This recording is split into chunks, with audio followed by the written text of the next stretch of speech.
and this does move up Le'Veon Bell, which was guessed, into the top 32.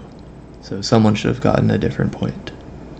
Welcome back to Primetime Proofs, where we review NFL trivia videos and dive deeper into interesting statistics. Today we're back with part 3 of the BDGE Trivia Tournament. Let's see what the prompt is today.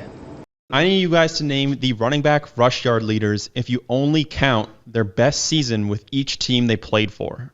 So if they played for 4 teams, you're counting 4 seasons, the best with each team. If they only played for 1 team, you're only counting 1 of their seasons. Logo represents the one they had their lowest season high with. Lowest season high. Yeah. Okay. So it's one of the teams they played for, but it's the team they did the worst with. Gotcha. Since 2000? It is since the year 2000. Jaymo, you're up first. Go check out BDGE. They do amazing content. I love everyone there. I'm just using their video as a good starting point for my research. This prompt turned out to be somewhat tricky, especially trying to get the team with the lowest yards in the same SQL query results. The first thing we'll need to do for this is get every running back's total yards for each season. I've done that here with our table player stats. For running backs in seasons later than 2000, where the game type is in the regular season, not including playoffs. This table provides week-to-week statistics, so grouping by player, ID, season, and team gives us this list. ID is necessary because there are some players with the same exact name and even running backs with the same exact name. One example of that is Adrian Peterson. There were 2 of them. One played for mostly Chicago, one is the more famous one that played for Minneapolis. The next step is to find the best year each rusher had with each team. For example, A.J. Dillon here only played for Green Bay, so we just want to find the best season he had with Green Bay. Someone who played for multiple teams like Ahmad Bradshaw, we want to find the best season for each team, so the best season for New York Giants and the best season for the Colts. To do that, we'll use our good friend row number and partition by. And looking at the columns we want to partition or sort by, we want to sort by both player name and team, ordered by highest rushing yards first. You can see the results of this query here with a new column, and his best season with the Colts is also ranked as 1. Now we can sort this where row number equals 1 to see only the best seasons for each team. All we did was enclose the previous query in a new select statement and add where row number equals 1. Since A.J. Dillon only played with 1 team, he'll only have 1 row in this new query. Ahmad Bradshaw played with 2 teams, so he will have 2 rows in this new query. Next, we'll want to add the rushing yards together for each player, so each player will only have 1 row with their total yards, but it will only include these rows. This is somewhat similar to what we did at the very start, where we added all the rushing yards for each week together and grouped by season. Here's that query now. We've added the rushing yards together for each player, grouped by name and ID, to make sure that people with the same name are separate, and ordered by total yards. If we wanted to stop here, we could. I've transferred all the answers from the BDGE video here into Excel so we can compare them to the results in my database. Highlighted are the players where I got a different result for total yards. About 10 or so names are different, and here we can see the cutoff. In the BDGE video, they actually noticed that Christian McCaffrey's yards are wrong. Is it as easy as Christian McCaffrey? It is as easy as Christian McCaffrey. I'm sorry. It's combined yards, the teams you've been on. Yeah. Best Just season rushing? Best season for each team you've been on. Yeah. Hasn't CMC only been on 2 teams? He hasn't had 2,150 yards on both. All right, that is way too many yards for CMC. Like, I would have guessed CMC if it was a normal number, but that's... Yeah, it's too high to be CMC for sure. Yeah, he should be on this list, just not that high. Kind of insane numbers. I don't know how I got to 43-24. It sucks, but I'm going to have to just give it to Tony. And Yeah, I think he probably just gets it. There's not really much of an alternative. Back when this video first came out, noticing this was actually what first got me interested into making my own database and double checking. CMC's correct total is 2846, which puts him still on the list, still above the 32nd best answer, but much lower down. Sorting by my total yards, it actually puts him at spot 22. And spoiler alert, with my values, this knocks 2 players down that were in the video outside the top 32, specifically Priest Holmes and Melvin Gordon. Going back to the query, we can still try to make this better by including the team with the lowest yards for each player, represented by the logo in the video. This is where it gets tricky, because while it's easy to see which team is the lowest, getting it in the same results with total yards and player name is actually somewhat difficult. Using the method we have been of just putting the old query as a subquery is not going to work anymore, because when we combine these rows into just one, we lose the information of the lowest team. There is a way to do this, however. If we consider this entire result as a new table, we're able to reference it twice, the first time selecting what we have already done and adding the total yards together for each player, and the second reference being finding the team that corresponds to the lowest yards for that player. To be able to reference this entire result twice, we'll need to set this as a common table expression. Before we put those results into a CTE, there's one more column that we need to add, that being a ranking for the team with the lowest yards for each player. Again, we use partition by, but this time we only care about the player name, and ordering by rushing yards. This time not descending from high to low, but ascending, which is the default option, from low to high. This will give us a result of 1 for the team with the lowest yards. The real Adrian Peterson, we're still only selecting his best season with each team. His worst season among his best seasons was with the Seahawks, where he only had 16 yards. Now we can put this into our common table expression. And here's what that looks like. What is highlighted is what we were looking at before, with the row number for the team sorted by rushing yards ascending, and rushing yards for the year sorted by descending. We can now reference this twice and join the tables together. From the first reference, we're selecting the total yards and the player name like before. From the second reference, we're only selecting the team, where the team row number is 1. This gives us our final result. Here is Adrian Peterson, with his worst team being the Seahawks. And if we want to find Ahmad Bradshaw that we've been looking at this whole time, we have to go down to number 103, but his lowest season is with the Colts.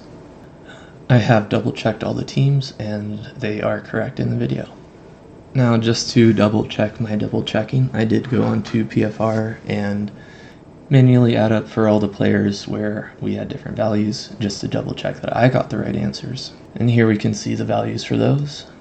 The biggest difference for a player was Melvin Gordon, and my value was so low because the Chargers changed cities from San Diego to LA while he was playing there.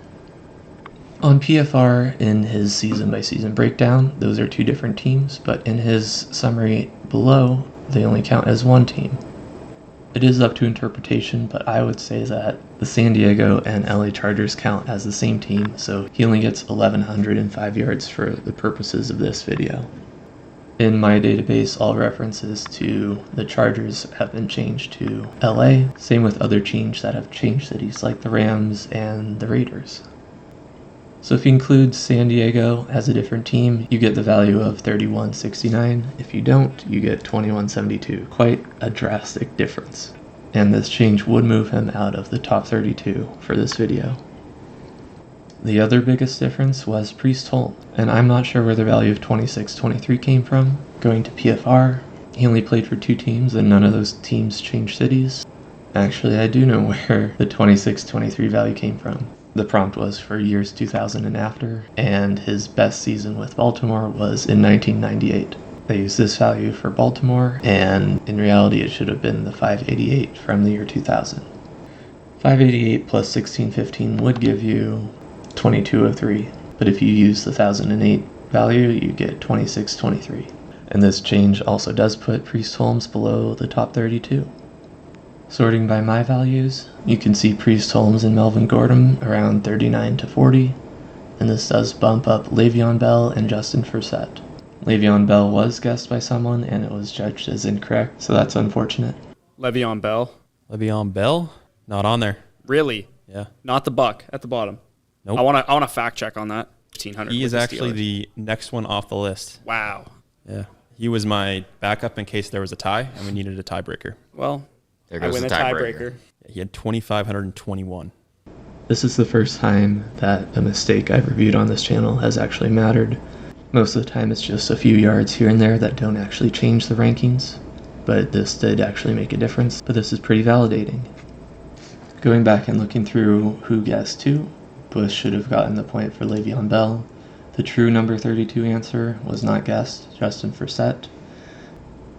Looking at some of the other notable guesses, the boys did pretty good at getting the next couple right.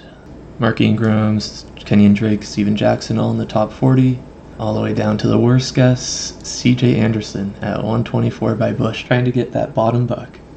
He had to go all the way past Ahmad Bradshaw to get to C.J. Anderson.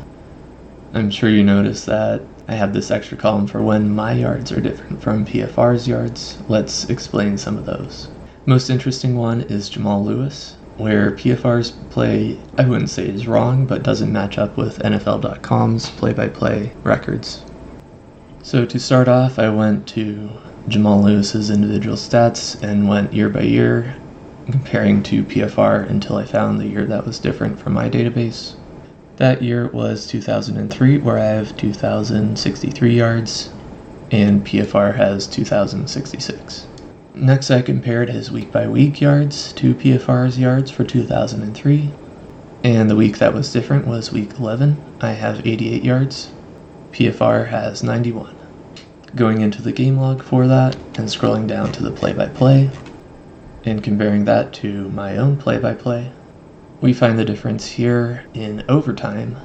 PFR says the fumble was by Anthony Wright. My database says it was Jamal Lewis that fumbled for -3 yards. And NFL.com, which is where my data is from, says that it was Jamal Lewis who fumbled for -3 yards. As we've seen in previous videos, PFR can be wrong, and your data is only as good as your source.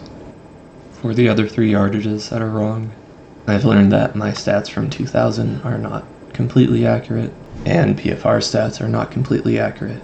And there's no real way to determine who's right, because NFL.com doesn't have play-by-play data in 2000.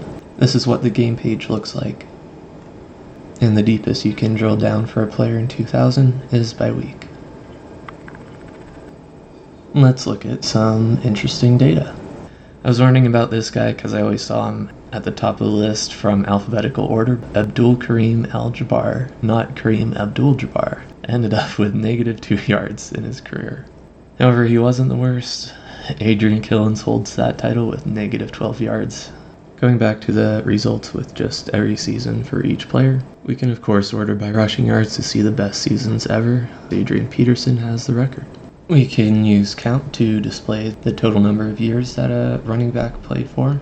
Adrian Peterson shows up as 17, but that's not exactly accurate, because his years where he played for 2 different teams, he was traded in the middle of the season, count for 2. Going to PFR, we see he played for 15 years, but he played for Tennessee and Seattle in the same year, and New Orleans and Arizona in the same year.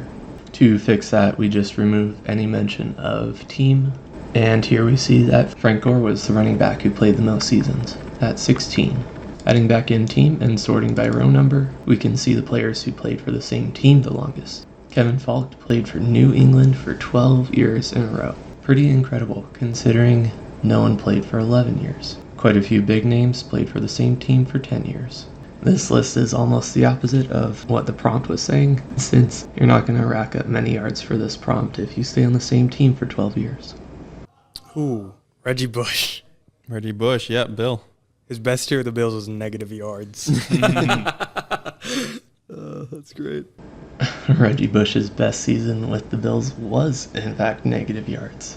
-3 yards in his last season played in the league. That will do it for this video. Please let me know if you have any stats that you want me to check out.